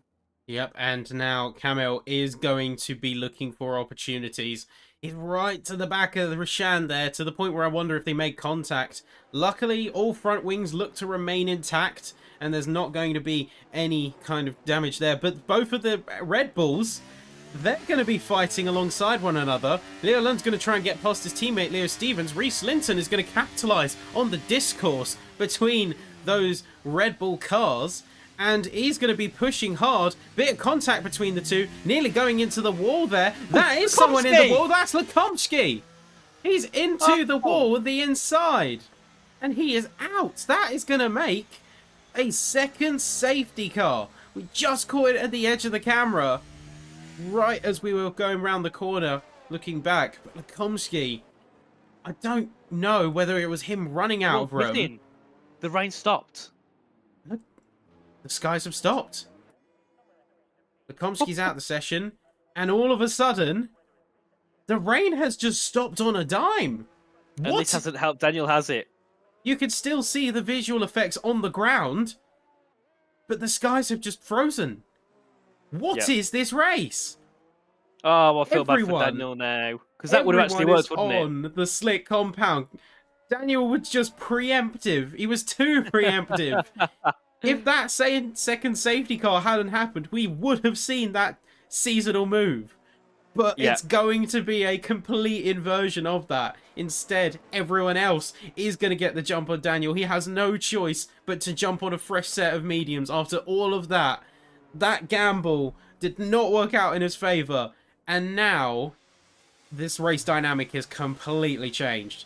It has. And Lekomsky, what he did so I think it was Leo Lund was defended from Liam, but also kind of defended from Reese to not let Reese get past Liam Sims. Obviously, we know they're both part of Veloce Academy. So Leo was at the outside, Reese then went round the outside, Liam went deep, Reese also went deep. They came back onto track. Liam backed off, and Reese didn't see Lekomsky coming. Lekomsky then went round the outside because they went deep and he didn't, then got caught up into it and into the wall he went. So, yeah, big shame for Lekomsky. Big shame also for Nordic, who crashed earlier on. 2 safety cars within the last 6-ish laps. Lenny still leads, but Dylan Warren started in 20th position. He's now in 2nd. And what more could you ask for than that? It's a win. great...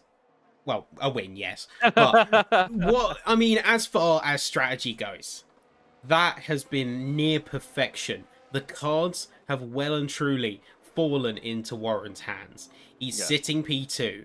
He's on the back of Pipinta. He has the opportunity to snipe the win of all things. He could be absolutely onto a winner here.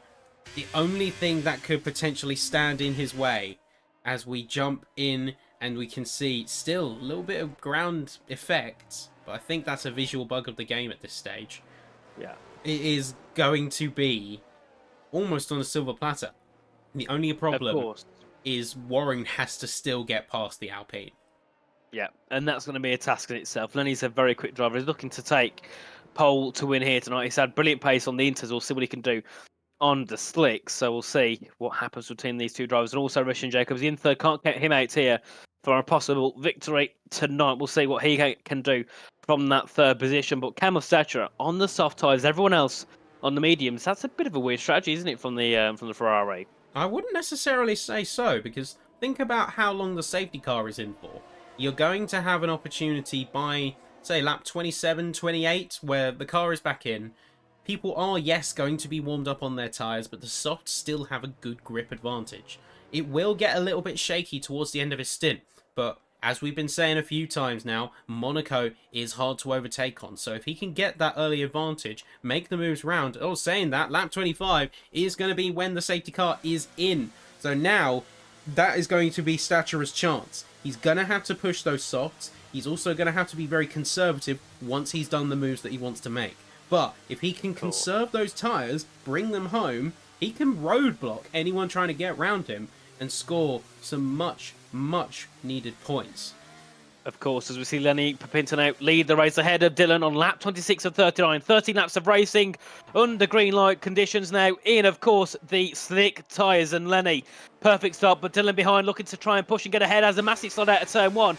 That brings Rishan a little bit closer now, along with Julian Klaffermock in P4 and already breaking that 1 second gap to Tiger Hardy. Now they will get DRS once they've had 3 laps under the green flag conditions, meaning now you need to be within a second of all the drivers ahead. And we can see Cam already on the soft looking to try and close into the back of Jan, but it's not really working that well. Yeah, I think it's going to be a little bit difficult early days because these drivers are going to have to get used to the dry conditions at full tilt. They're also going to have to contend with the fact that the track was wet a few laps ago. So surface temps are going to be low. It's going to be a little bit harder to get those cars up to optimal temperatures, specifically the internal carcass temperature of those tyres, which you want to be at the same temp as your surface, or you're going to get some weird behaviours from the rubber. Of course, as Matt scores points, they're making a move for P17 at the back of the field ahead of Daniel Coyant. Big shame for Daniel to obviously make that early pit stop earlier on in the wet conditions for mediums, and then to get another safety car to ruin that strategy. Big shame indeed for those guys. We can see, though, further ahead, Jan Hardy looking to try and pose a move on the back of Tycho Hardy, who's looking to still lose a little bit of pace on the back of the top 4, but he's looking to now look to try and use a bit of battery to gain it back into, to get that 1 second, to use that DRS when he gets enabled. And Lenny Pipinta takes the fastest lap there with the 1:14. We can see Dylan Warren looking to close in, and now the track is pretty much dry. Bradley Holdham gets a 3-second time penalty. Lillian Debecourt into P11. If you remember where he was earlier, Sappy, this is brilliant from the AlphaTauri. Yeah, and he's really done some good work to get that movement, get those strides up. Big slide from Warren. I think not quite used to the dries just yet, because that looked like a very reactive move from Pipinta, braking earlier than the Ferrari was expecting. Indeed, and that's the issue they're going to, have to be with, isn't it, for the next probably 3 or 4 laps, just to get used to having the full throttle and having the full braking when it's, when it's best to do so, and not being used to that kind of, being more hesitant to get yourself onto the throttle and hesitant to get yourself onto the brakes. We can see, though, further back, a move being made in towards the Nouvelle Chicane by Sergio Sabrino into P12 for the Mercedes. Big shame he had a penalty, otherwise he could have been looking to still get himself some well-deserved points here in this race. But further ahead, what's happened to Rishan? Yeah, Rishan, he's in a very tight spot now because he's under pressure from both sides. He needs to keep the seconds proximity to Warren for when the DRS opens up. But simultaneously, Warren has got a 3-second time penalty for warnings, so he is going to be completely out of the proverbial fight pending Steward.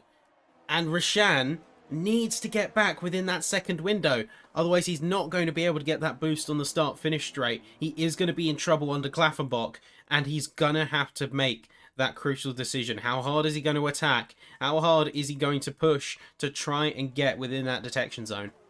Of course, and then any contact being made into the hairpin for Tiger Hardy and Jan Halliday for P5 and P6, and still Camel Stasher out. Bit disappointed probably that the fact he hasn't really been able to really make any more pace. He hasn't actually really gained to the back of the lead. So we can see Dylan Warren, they're making a send on Lenny Papinta to get himself into the lead. Lenny's going to try and fight back around the outside at the back, but can't do so. Tucks in behind. Can he get a switch back? No, he can't. But Brilliant move there. Caught it off guard a little bit there by Dylan Warren. But he went for it. He hit the wall again. Joris also gets another 3-second penalty. And then Richard Jacobs is on for a move for the lead. If he can get himself past Lenny Papinta, they exit the final corner. Back down towards turn number 1 they go. And the top 4, I think, here are possibly the ones who can win it here tonight. Yeah, it's any one of them. It's in their hands. Rishan has got the fastest lap, but that's been immediately usurped by Tycho Hardy, with Derbicourt following behind with a 1:10.9. The track is heating up. The tyres are getting much more into their operating window. Zandros Lopez goes for a little bit of a move on Sergio Sabrino. And Liam Stevens has retired in the pit lane following what I can only assume has been a very rough race for him, and a big circumstantial change has really thrown him here. Of course, there. Big shame for Liam Stevens, who was looking to earlier on to get good points. He was in P9 after qualifying, and now is DNF'd in the pit lane, and Liam has left. Big shame, of course, for Liam Stevens and his team. Not team, sorry. The other person to pit was Joris Krozen onto a new set of soft tyres. So a little bit of a run strategy for him, but I think he also knows that points aren't on the cards. So try and take the fastest lap. Yeah, that will be the strategy, to take the fastest lap, because remember, it's also damage control. You get to take away a point from potentially one of your championship competitors. So if you can't make points work tonight, you can certainly take a 26 down to a 25, a 21 to a 20, etc. Yep, indeed. As we consider him on set the fastest lap, he's got some brilliant pace ahead of Lenny Papinta, and he's looking to break that 1-second gap. And maybe we could see Dylan try and breach the 3-second gap here if he can keep that pace. Yeah, he's going to be certainly in control of this race thus far, and with that control comes a compromise. He's not going to have DRS, but inversely he has full track space. He's not going to be fighting anyone to try and make room. So how he's going to use that position to best effect is what's really going to be interesting here. We have just under 10 laps to go, so it is coming down to crunch time. For the likes of Klaffenbach, for instance, who is coming hot on the heels of Rishan Jacobs, it's going to be a very crucial turning point in the race. He's got to make a judgment call if he's going to push or if he's going to save his P4. Still valuable points, but is he going to go for more? Well, as you can see, he's lost that 1 second here temporarily to Lenny Papinta, so we'll see if he can gain it back before the DRS is activated. That could allow Julian Klaffenbach to gain in if obviously Rishan doesn't get that DRS, so we'll see as they exit the final corner back down toward turn 1, and no DRS of course for Rishan, but there will be DRS for Julian. Of course, they head into the first corner, that gap 1.2 seconds. And you can see Julian tucking in behind. So he's not close enough to make a move because the DRS doesn't really promote much there. But it just keeps that gap where it is. It doesn't really, close the gap to those behind, does it? It allows you to stick that gap there ahead of them. Yeah, it is effectively a pillow. It's a safety buffer. It's something you can use to your advantage. Rishan is trying to push to close that gap. You can see that there to the point where he made a bit of a tap on the wall.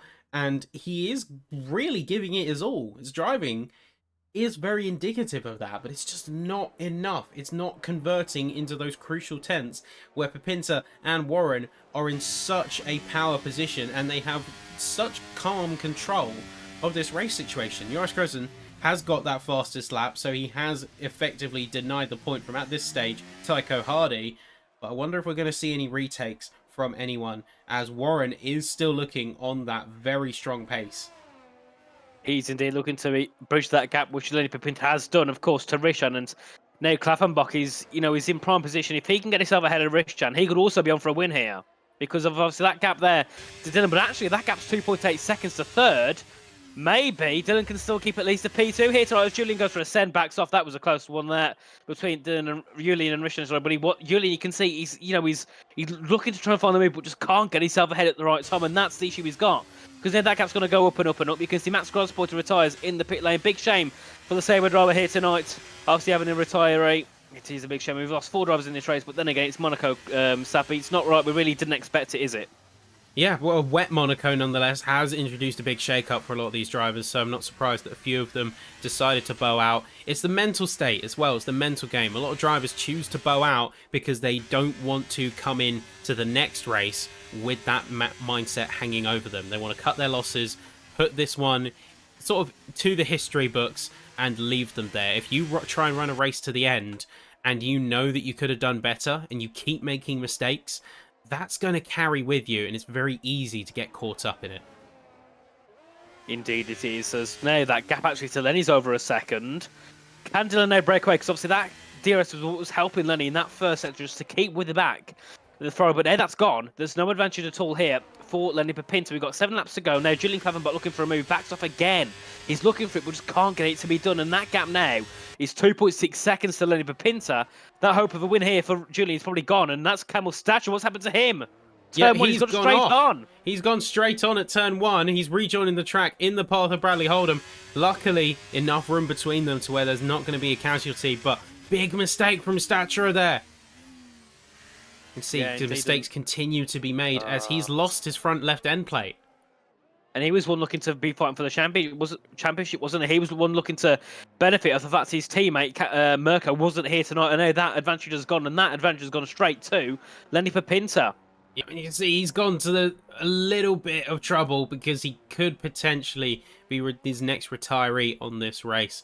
Hopefully not, but it's not off the cards because that front wing is crucial here at Monaco. Leo and Reese, they got to a bit of contact and allowed Keane Gondorp to get through. That was close, and Leo still defending here from Keane and Reese, and they're all just trying to find moves through, but they can't. It's like watching Fernando Alonso all over again. Yeah, we see this midfield, this mid-pack, I know you called it earlier, but it really is where a lot of the action is about to kick off. You've got Godendorp, Linton, Derbacourt, Lopez, Sabrino, all in this same space, and they are going to be fighting for the top honours. Leoland has an opportunity to get away here, but he's still being chased down by that Williams. He's right in the crosshairs, looking for any opportunity that he can get, and you can see speeding in the pit lane. That is Staturer confirming what we believed would happen. He's going to be retiring in the pit lane, but Godendorp around the side of Leo Lund. He's going to get that move confirmed. Is he going to lock it in? Is Lund going for anything? He's going to tuck in behind. He's going to play it safe because he's immediately going to have to fend off Linton, who is just right behind there, chomping at the bit for that position.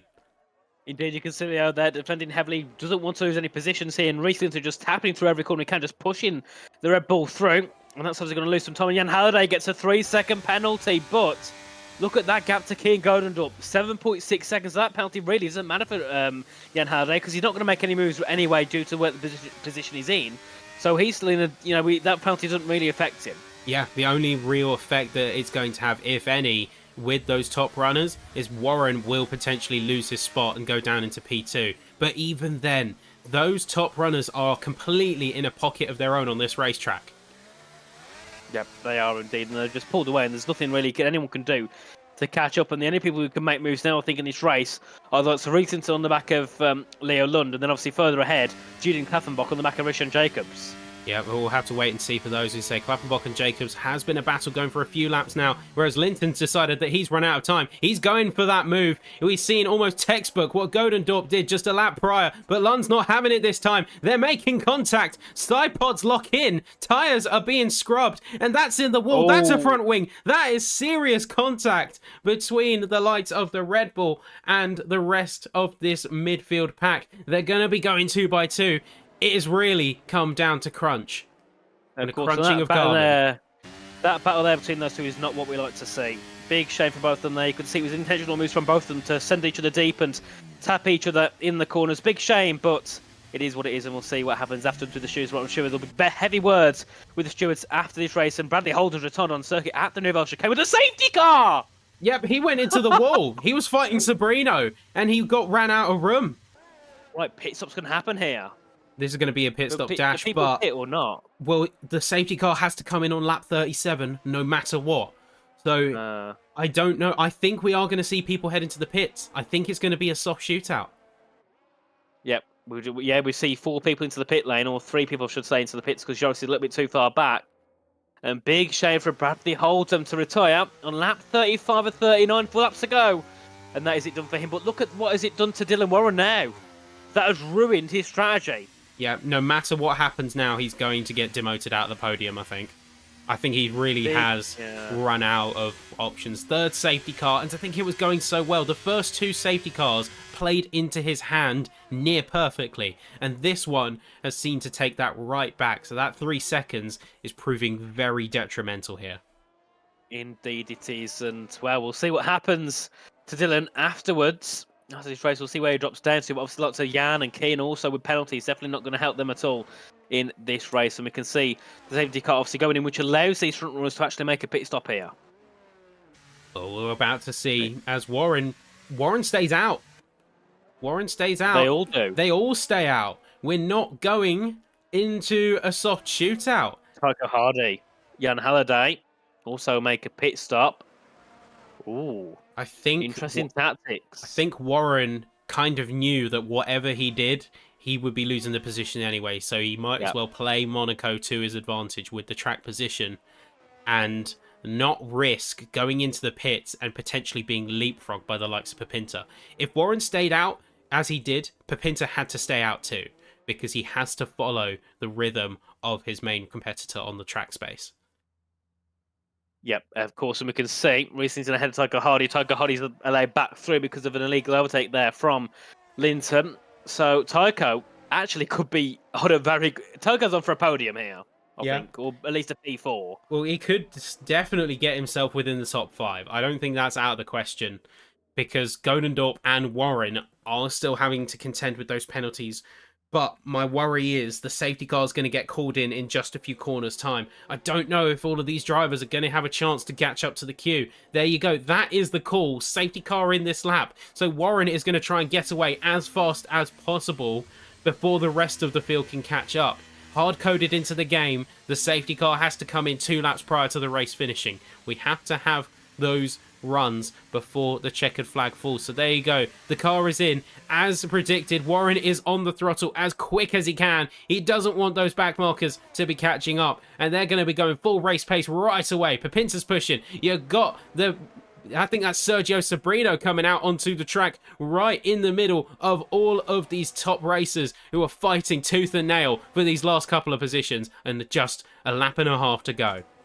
That wasn't Sergio, that was Joris's retired car, so they're lucky that the car just kind of stayed where it was and didn't make any drops to the left or the right like it does under AI, so that was definitely a lucky one. But look at this gap. Yeah, Tycho Hardy's now down to Peace. He's in Peace, but he's so far back from the leading train. Maybe this isn't the right strategy here for Tycho at this point. I'm not sure what happened to lose so much time, but we can see them all make a mistake. Someone's gone deep, I don't know if that's...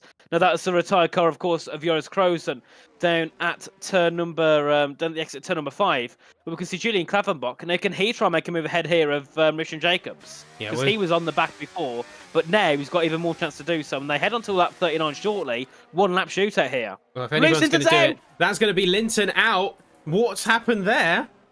I can't tell, because these drivers are going to be too far back by the time we get to his car. He's binned it in the tunnel.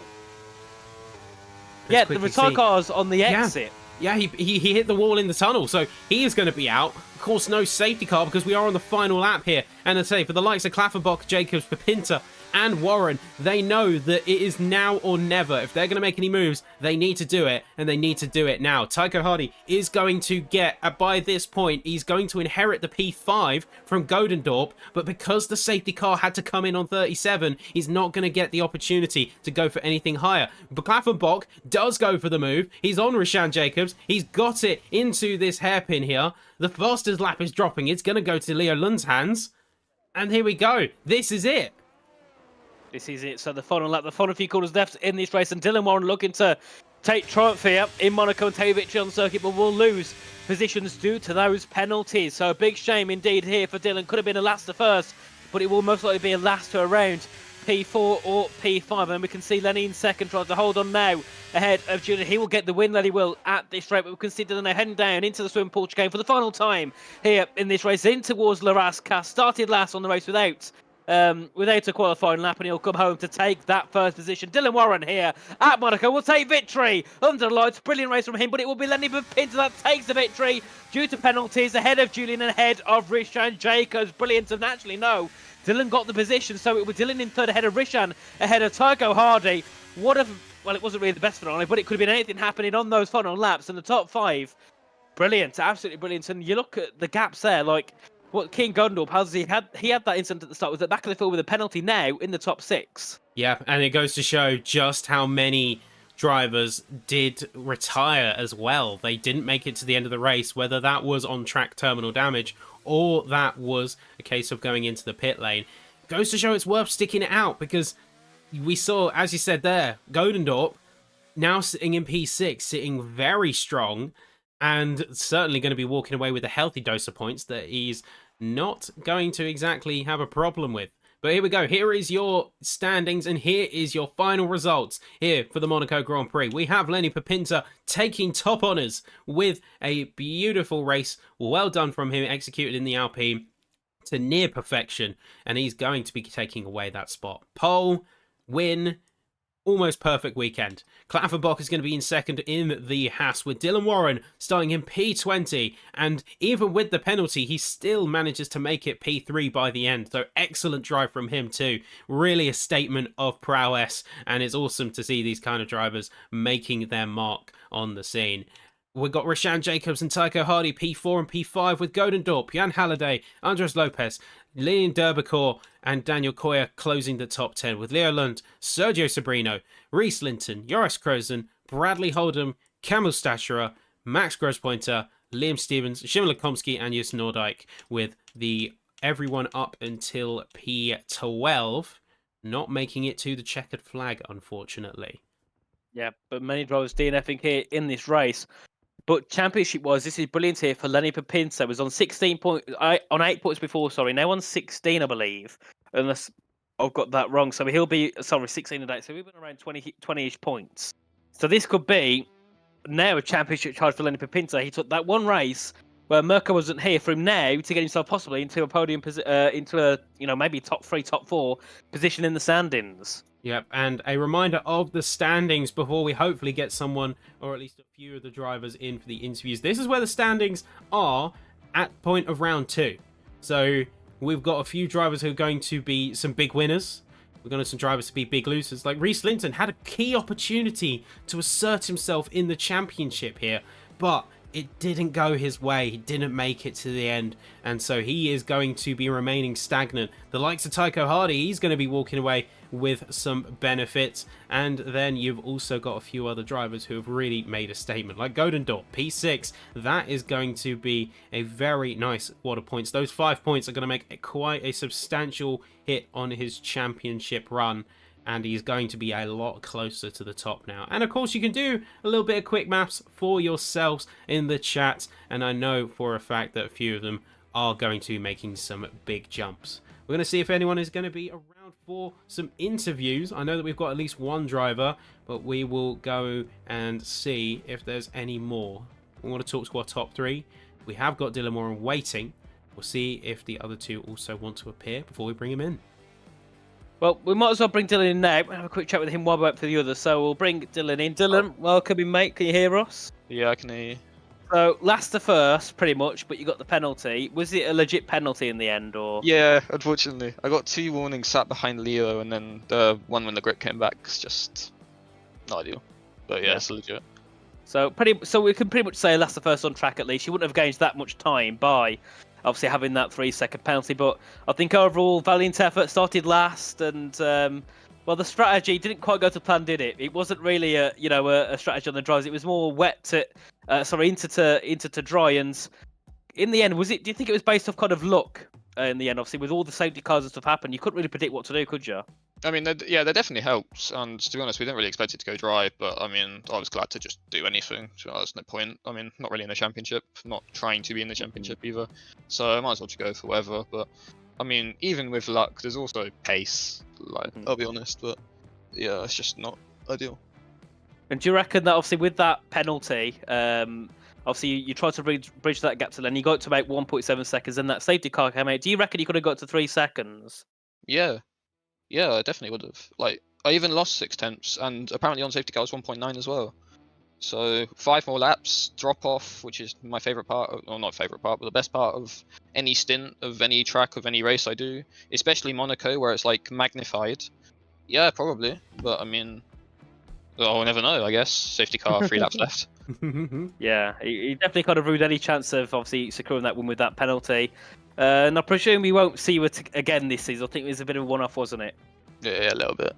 Maybe if I get bored again. But... well, that's all from me. Anything from you, Sappy? I mean, it's a last to first in my heart. That's the bit that matters. I just wanted to say, like, did you come in with a particular strategy in mind? Obviously, you had to be very adaptable given the safety cars and everything else that kicked off on track. But did you come in today with a particular strategy, a particular idea in mind? Yeah, definitely. I knew what I wanted to do from the start. I mean, I was going to do soft medium, and then because I knew my wear on it was excellent, and everyone's going to be doing hard medium because of maybe partially the race in EOR, but also because it's just a better strategy. So people see that, people see, oh yeah, the wear on the hards is really, really good, let's start on them, and I just undercut and probably get like top 8, maybe, top 7, 6. And then hope the tyres last, obviously, since softs don't really last too much if it's all a camo. But like, I thought, for anything, for any tyre, I've put so much time into this track, I could probably make it last. Yeah, and obviously you've sort of capitalised on the, let's say, the unique characteristics of this track, we'll say, given that it's so hard to overtake, I assume. Yeah, I mean, obviously the safety cars and the crashes helped, but that's part of the track.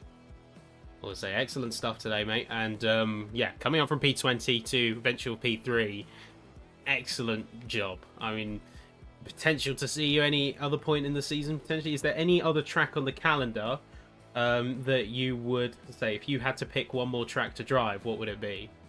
It's in Canada, isn't it? I think it is. Yeah, there is. If it were to be any, it'd be that. But I think it'd be another case, same as. Well, there is race. Canada round 5, so convenient absences. I'll make a note. Convenient. yeah. Maker's on some photography job or something like that, so hopefully you get one of those. Amazing job out there tonight, mate. Head held high. Thank you very much. Brilliant stuff. Awesome to see you on track, and we might see you again soon. Who knows? Maybe. If Connor allows me to do another last to first. Yeah. We'll see you around 5, eh? Yeah. We'll see. Right. Do take care, mate. Yep. Have a good Bye. evening. Bye. Right, so next we have Julian. Welcome in, mate. So obviously back to F2 and, well, round 3, a podium. You can't be more happier than that, can you? Yeah, I'm very happy. I mean, I should have scored points in the last 2 races as well. Just had so much unluck in the last like 5 or 6 races I've done. So really happy now finally to be back on the podium. Finally all the effort paid off, and yeah. Indeed, it was a brilliant ran race, and well, in the end, obviously with all the safety cars coming in, you couldn't really choose what to do on strategy. So, you know, was you kind of worried at some point of if you was going to get caught out by someone else doing something different? To be honest, not. I think Seb managed everything fine with the strategy behind, so I was cleared up there, but made myself a bit more trickier when I boxed when other guys stayed out on the inters. I think it was on the second safety car something, so lost another position, but then overtaking Liam with probably my best overtake ever, and then Richard in the last lap, I think it was quite harsh, but I think it was like fair enough, so hopefully I keep that P2. P2 I think it's, yeah. Yeah, well, if not, I think you'll still get a P3 because of other penalties behind, even if you do get a penalty for that move. So we'll see what happens. But anyway, it was a great run into this race. Obviously, next round we are at. I'll have a quick look because I've completely forgot where we're at. But I'll know once I've looked at the calendar. So next week we're of course at Austria. Now, what's that thoughts on that? Isn't that your home race? Yeah, to be honest, I'm looking forward to that. Maybe my pace is not as good there as it was here in Monaco, but I'm looking forward to it, to my home race, and hopefully I can get into top 5. That's definitely my goal, and then just keep the momentum up, score points in the rest of the season, and hope I will finish somewhere at the top. Yeah, indeed, it'd be a brilliant job. Well, that's all from me. So congratulations on the P2. Anything from you, Sappy? Well, I mean, one for everything that went on track. It was a brilliant performance. I guess my question is more than anything, because Nathan covered most of the bases. You had a rough couple of first races. I think it's fair to say. The first couple of races, circumstances out of your control, or whatever else, they were rough. It's a really good result today. Could this be the start of some momentum towards the front end? To be honest, I hope. I mean, for real, the last few races were really horror. My wheel disconnected last week. I thought I was have to send it back and switch back to the T150, but finally it works again. And yeah, the connection also was very bad in the first 3 races I did in E-Series and stuff. But yeah, I will definitely try everything to keep the momentum up, and let's see what happens in the next few races. Well, your championship drive's got a jump start, and hopefully, like we say, that is the start of some momentum. But for tonight, at least, mate, excellent job. They brilliantly done on track today, being very sort of adaptive to the whole situation, and I'm looking forward to see what you bring to the next races. Yeah, thank you. Thank you, Julian. And there we go. So that is going to be where we call it, ladies and gentlemen.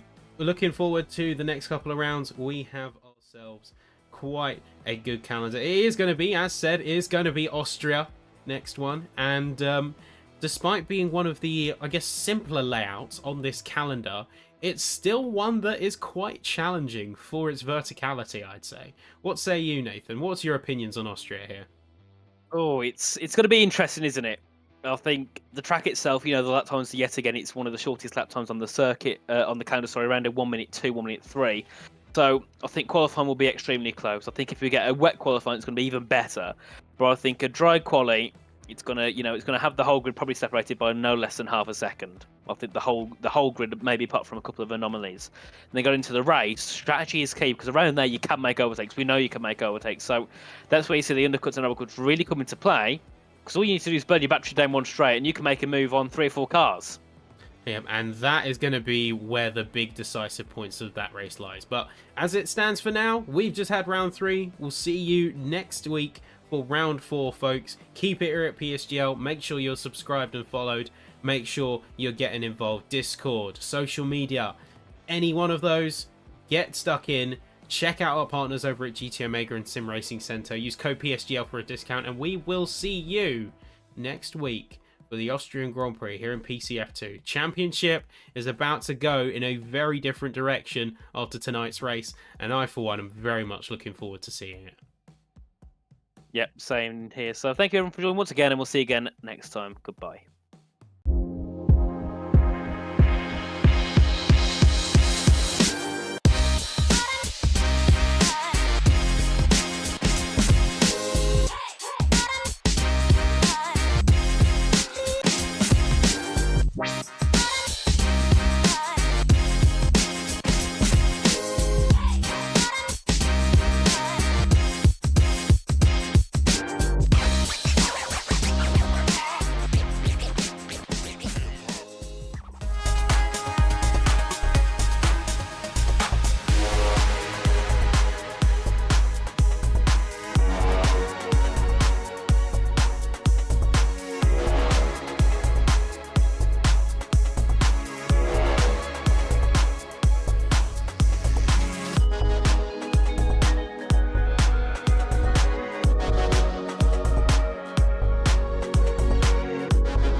He's got the inside off, here is through on the left hand side. Pumps the apex, gets on the power nicely, and that is job done. Jarno Opmeer now to the last couple of corners now. His finest drive, his greatest drive, and he's done it at the Circuit of the Americas. He returns to the top step of the podium. Once again, the GOAT is back. Jarno Opmeer wins the US Grand Prix in a stunning...